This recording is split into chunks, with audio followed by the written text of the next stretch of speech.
of fear, raise our hands in the air, screaming, we are still here.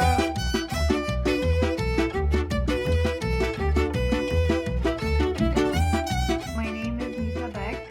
I'm an activist from Libya. I work with civil society. However, the focus of my activism is social change as well as climate change related issues and plastic pollution. I am a founder of a project here in Libya that works on promoting and teaching others SDGs and hopefully achieving SDGs by 2030 here in the city of Tripoli, which is the capital of the country. I think I was one of the few people around the world who heard about it when it happened in September 2019, because I'm following a lot of Asian pages and Chinese pages, and I'm trying to stay up to date with the politics and the kind of problems that they have there. So like I said, I'm a climate activist. So one of the things that I'm interested about is animal rights. And China is considered one of the countries that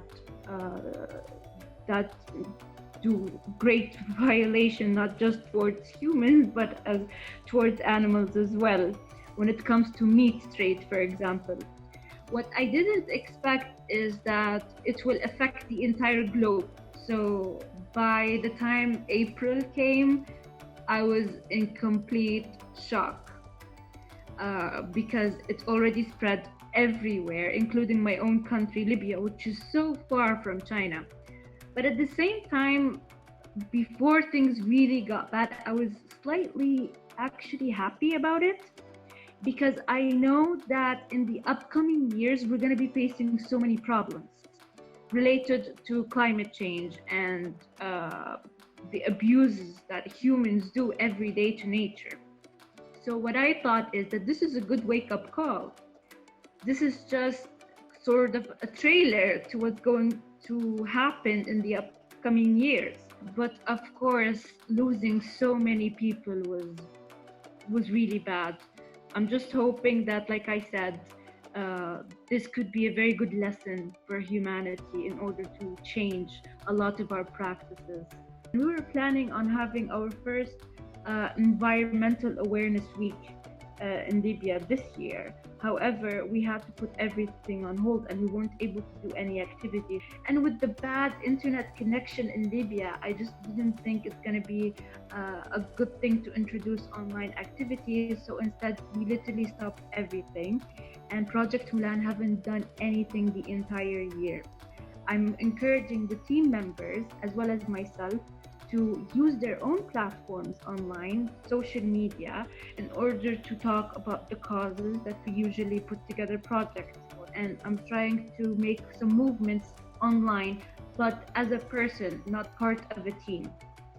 So I think every person now individually needs to start their own